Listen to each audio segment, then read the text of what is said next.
sore Mas, bagaimana perjalanannya ke sini tadi? Sore Pak, saya tadi lumayan macet sih di luar, tapi untungnya masih sampai tepat waktu. Syukurlah kalau begitu. Di ruangan ini kamu aman ya Mas, dan santai saja. Kita punya waktu sekitar 30 menit ke depan. Kemarin kamu di telepon sempat bilang ada hal yang mengganjal ya, yang kamu ingin obrolkan. Boleh diceritakan apa yang paling membuatmu tidak nyaman pada hari akhir-akhir ini? Ya, saya merasa capek banget Pak, kewalahan. Saya kuliah semester 2, skripsi belum selesai, ditambah saya juga harus kerja paruh waktu buat biaya hidup. Ya rasanya waktu 24 jam itu kurang. Setiap bangun pagi rasanya dada saya sesak sekali, malas ngapa-ngapain. Tapi kalau nggak bergerak saya merasa besar. Saya kayak terjebak di lingkungan setan Pak. Oh gitu, pasti rasanya melelahkan sekali ya. Harus membagi fokus untuk tanggung jawab yang sebesar itu sendirian. Sebelumnya terima kasih karena sudah mau membagikan cerita Mas kepada Bapak. Nah, sekarang karena konseling kita ini menggunakan pendekatan yang berorientasi pada tujuan dan solusi, saya ingin bertanya, apa harapan terbesar kamu setelah sesi 30 menit kita hari ini selesai? Saya cuma pengen ngerasa punya kendali lagi buat hidup saya sih Pak. Saya pengen tahu apa yang harus saya lakukan biar tidak stres setiap hari. Baik, merasakan kembali kendali atas hidupmu sendiri itu tujuan yang sangat bagus. Sekarang saya ingin mengajak kamu melakukan sebuah eksperimen pikiran. Ini butuh sedikit imajinasi, boleh? Boleh Pak, emangnya eksperimen seperti apa? Jadi gini, bayangkan nanti malam setelah sesi konseling ini selesai, kamu pulang ke rumah, lalu kamu membersihkan diri, lalu tidur dengan sangat nyenyak. Di tengah malam, saat kamu sedang tertidur pulas, sebuah keajaiban itu terjadi. Keajaiban itu membuat semua masalahmu, skripsi yang macet, tuntutan kerja, rasa lelah, dan kecemasanmu tiba-tiba lenyap. Kalau beneran ada, pasti asik banget ya Pak. Iya, bayangkan itu terjadi, tapi karena keajaiban itu terjadi pada saat kamu tidur, kamu tidak tahu kalau masalahmu sudah hilang. Besok paginya, kamu terbangun. Apa hal paling pertama yang kamu sadari atau kamu rasakan yang membuatmu bergumam? Seperti, kayaknya ada yang beda nih hari ini. Keajaiban itu pasti sudah terjadi. Hal pertama ya, mungkin pas melek mata saya tidak terasa berat. Biasanya kepala saya langsung pusing mikirin to-do list. Kalau keajaiban itu terjadi, saya rasa bakal bangun dengan perasaan yang ringan. Ya, saya bakal ambil napas panjang tanpa rasa sesak di dada. Bagus, kamu bangun dengan perasaan ringan dan napas yang lega. Lalu, apa yang kamu lakukan setelah bangun tidur berbeda dari biasanya? Biasanya saya langsung scrolling HP dengan cemas lihat jam, lalu stres sendiri. Kalau ada kewajiban, saya rasa saya bakal taruh HP dulu, saya bakal beranjak dari kasur, merapikan selimut, lalu pergi ke dapur buat bikin teh yang hangat sambil melihat keluar jendela, menikmati pagi tanpa terburu-buru. Ya, menarik sekali Mas. Menikmati pagi dengan teh yang hangat. Sikap orang di sekitarmu yang bakal menyadari perubahan itu, apa reaksi dari orang tersebut? Apa yang mereka lihat dari kamu pada saat pagi itu? Mungkin ibu saya atau teman sekolah saya, mereka bakal lihat saya tidak cemberut atau buru-buru. Mereka bakal lihat saya bisa tersenyum pas menyapa mereka di pagi hari. Ya, luar biasa Mas. Jika keajaiban itu terjadi, hari itu akan berjalan dengan ketenangan, senyuman, dan kamu memegang kendali penuh.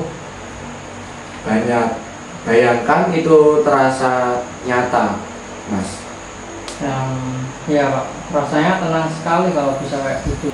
Nah, sekarang mari kita bawa bayangan keajaiban tadi ke realita kita saat ini. Kita pakai angka ya, misalnya angka 10 adalah kondisi setelah keajaiban itu terjadi, di mana kamu tenang, produktif, dan memegang kendali penuh dalam hidup kamu.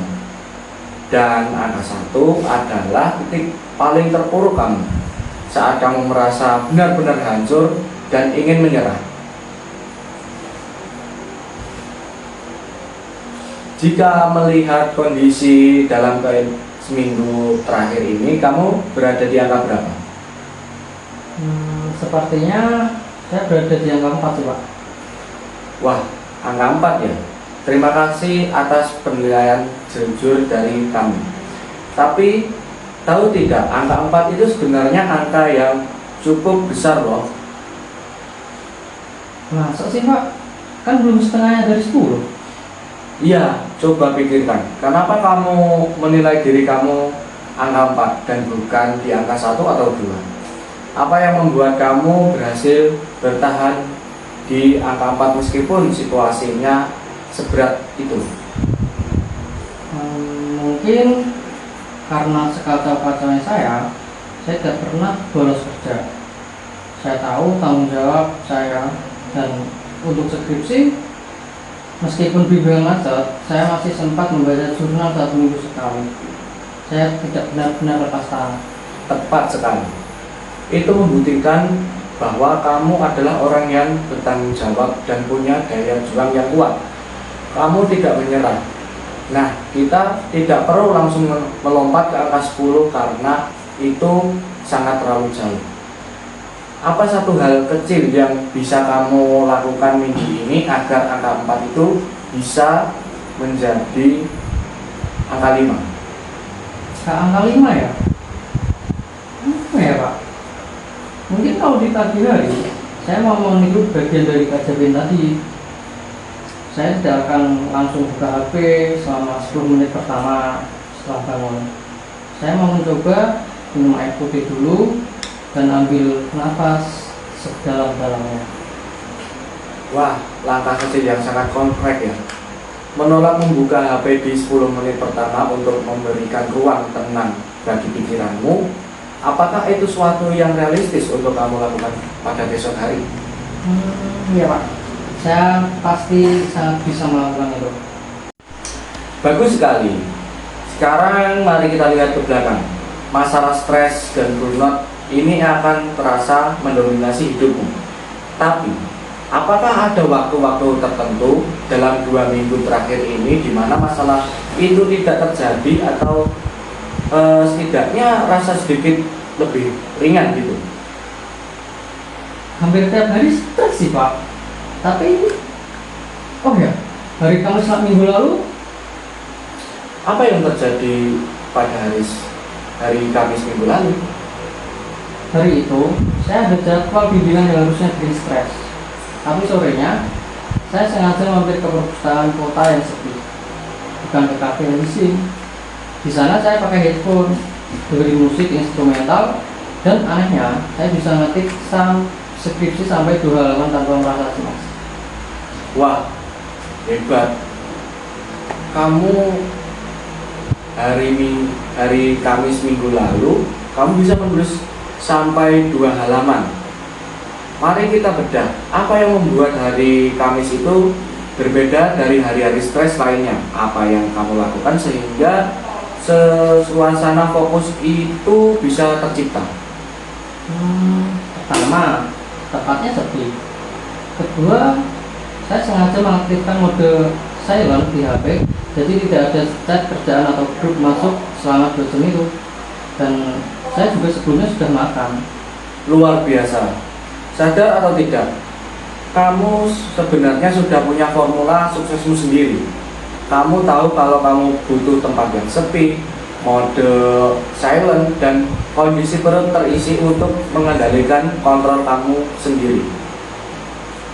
Bagaimana jika formula hari Kamis itu kamu gabungkan dengan rencana menaikkan skala angka kelima tadi? Benar juga ya Pak. Saya sebenarnya bisa menjadwalkan ulang waktu ke perpustakaan itu seminggu sekali, biar ada progres tanpa merasa dipaksa setiap hari. Wah, saya sangat kagum dengan sesi kita hari ini. Kamu datang dengan perasaan yang kewalahan dan merasa kehilangan kendali. Tapi dalam waktu singkat, kamu berhasil menunjukkan kepada saya dan kepada diri kamu sendiri bahwa kamu adalah individu yang tangguh. Kamu tetap bekerja, kamu tahu kapan diri kamu bisa fokus, dan kamu sudah punya rencana yang konkret. Terima kasih banyak ya Pak. Saya baru sadar kalau ternyata saya tidak sesetap itu. Ya, sama-sama. Sebelum kita akhiri, boleh kamu sebutkan ulang 2 langkah kecil yang akan kamu coba lakukan mulai besok untuk menaikkan skala ke angka 5. Pertama, bangun pagi tidak dengan membuka HP selama 10 menit, diganti minum air dan bernapas dengan tenang. Kedua, saya mau meluangkan waktu ke perpustakaan kota lagi hari Kamis dengan mengaktifkan mode jangan ganggu di HP. Wah, rencana yang luar biasa. Kita lihat bagaimana kedua eksperimen kecil ini bekerja untuk di sesi minggu depannya. Terima kasih atas kerjasama kamu hari ini. Jika masih ingin pulang, hati-hati di jalan ya Mas. Baik Pak, terima kasih banyak.